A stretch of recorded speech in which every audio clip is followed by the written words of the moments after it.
We spent all our time reading this, Project 2025. 2 volumes here I've got because that's how many pages it is. It's more than 900 pages. It's a conservative roadmap for a Republican presidency to reshape the entire federal government. President Trump repeatedly distanced himself from this on the campaign trail last year, despite many of its contributors working on his election team. He's since appointed some of its authors to lead some of the same federal departments and agencies that they devoted long chapters to for the Project 2025 agenda. Russell Vought, who orchestrated the whole project, but also wrote the section on the Office of Management and Budget, now runs the Office of Management and Budget. Brendan Carr, who wrote the chapter on the Federal Communications Commission, now runs the Federal Communications Commission. 8 months into Trump's second presidency, the authors of Project 2025, they kind of feel like their time was worth it because a significant amount of the policy proposals in this thing have already been implemented, with more in progress. President Trump's evisceration of the federal workforce, his focus on establishing a federal government loyal to him, ripped out of the first chapter. His dismantling of the Department of Education and of USAID resemble the plans laid out in this book. The firing of the FBI director in the middle of his 10-year term and the elimination of any sort of independence between the FBI and the White House are written into this book. Trump's war on climate research, it's taken straight from these pages. The April firing of nearly 400 scientists who author the National Climate Assessment, which tells us where we are as a country in the fight against climate change. Page 59. The White House has re-embraced coal as a valuable energy source while pushing solar and wind energy to the side. Page 377. Many of the administration's attacks on abortion rights and contraception access are sourced all the way through this book. In March, the Trump administration pardoned 23 people who were violating the FACE Act, which is meant to maintain open access to abortion clinic entrances and protect doctors and patients from harassment and violence. The Department of Justice was also instructed to largely stop enforcing the law, signaling that will not defend abortion access, even in states where abortion is legal. Page 558. In January, Trump signed an order enforcing the so-called Mexico City policy, a Reagan-era rule that bars foreign aid going to any organization that even discusses abortion as a healthcare option. Page 260. July's reconciliation bill in Congress was almost like a combo deal for Project 2025's architect. It includes provisions to eliminate subsidies and tax credits for renewable energy, which can be found on page 306, to impose stricter work requirements for SNAP food assistance from page 299, to increase the capacity of ICE detention facilities by 100,000 beds from page 143, to roll back student loan forgiveness and eliminate income-backed repayment options from page 331. All of this adds up to a wildly successful first 8 months for the conservative interest groups and think tanks that joined up to write Project 2025. The Heritage Foundation, which led the project, has wielded influence in Washington for decades, but never as much as it does right now at this moment. And by the way, we're not done. Next month, Heritage is releasing a judicial counter-project to Project 2025. It's called The Heritage Guide to the Constitution, which intends to reshape policies and priorities inside the judicial branch as much as it's already done within the executive branch. What could possibly go wrong? I've seen more places do this too, where they're like, hey, they'll just put it straight up on the menu. There's going to be like a surcharge because this is going to be.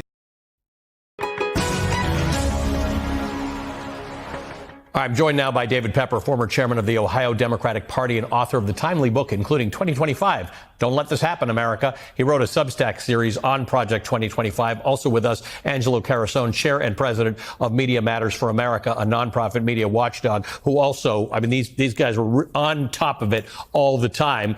So, David, let me start with not a detailed Project 2025 question as much as a strategy question.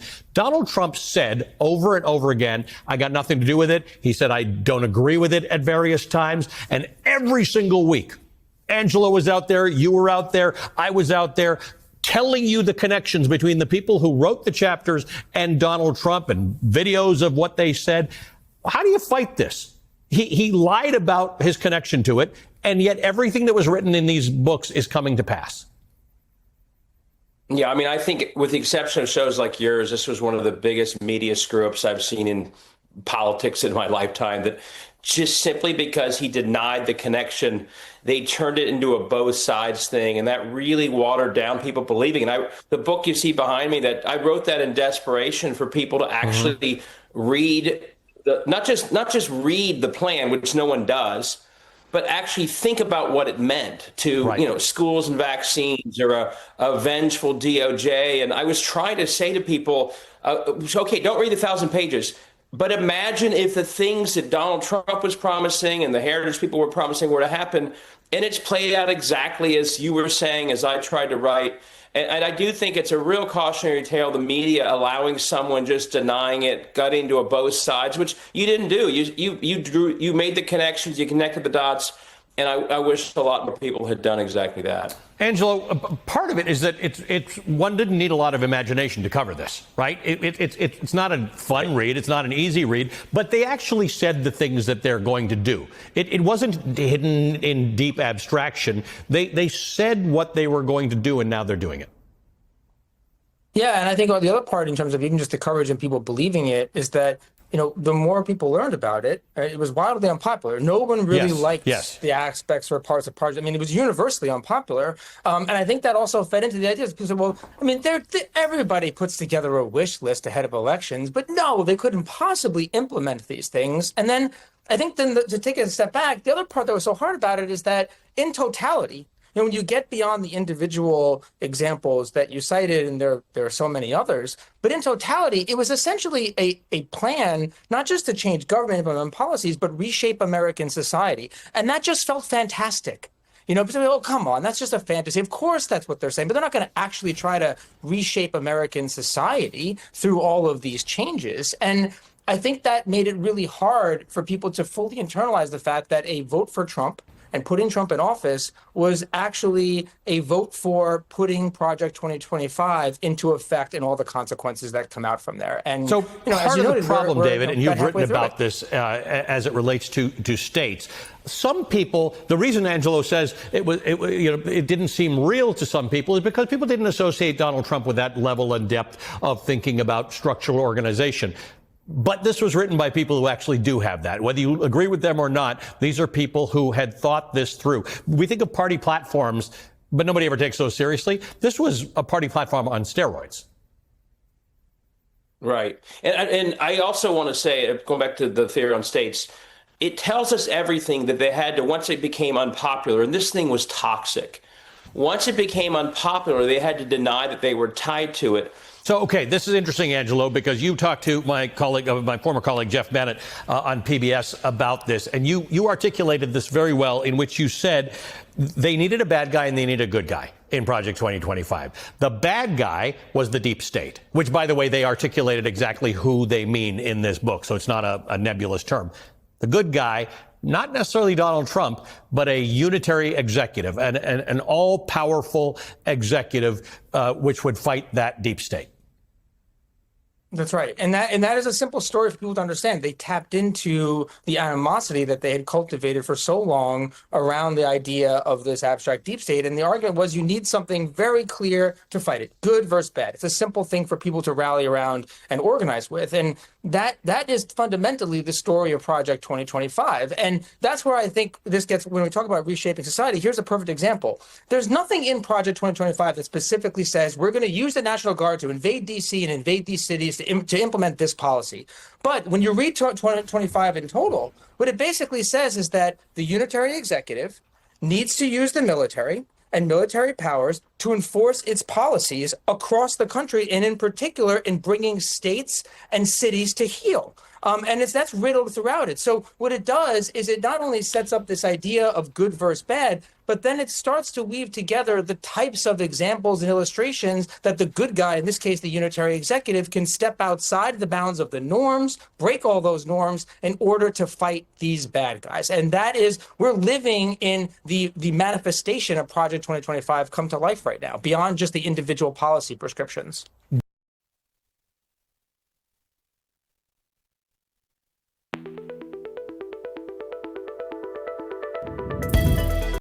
David, I mean, we could all lose a lot of sleep over what was in this, the fact that we warned people and people still voted for it. What is the option? What's the other option? Should people who don't like this have their own Project 2029? What should be done about this? I mean, I do think we need better short, medium, long-term planning on the pro-democracy side. I think that's very clearly the case. So much of what we do is simply reactive, playing defense and not offense. I've actually seen lists flying around of people starting to think this way. A friend of mine in Congress is laying out, Greg Landsman, who's my congressman, he's laying out a plan on policy. I see others laying this out. I do think we need better planning like this. One of the things, the National Guard is one manifestation, but one of the things that we're completely losing sight of is another example. You know, after John Bolton had his house raided, J.D. Vance was literally saying, we are doing this and we are doing that. Just like Donald Trump is announcing results of the investigation in Utah. That is all Project 2025. Before this, you had the FBI doing that. It was separate. It wasn't politicized. And just those examples show us what we're undermining. Angelo, and I'm open to any criticism here because that is your job, right? Telling us what we do and don't do right. I tried, but I think this has been a failure of media, right? Like never has anything been more obvious in history. They wrote it all down and they're doing it all. What must we in the media do differently?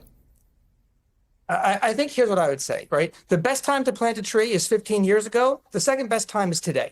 And so in your segment before, you explained that they're doing it again. They're laying out a new playbook for the courts. And it's not just a set of, independent experts. Justice Alito wrote the preface. 36 judges are contributors to that book. They're going to do it all over again. So what I would say is this.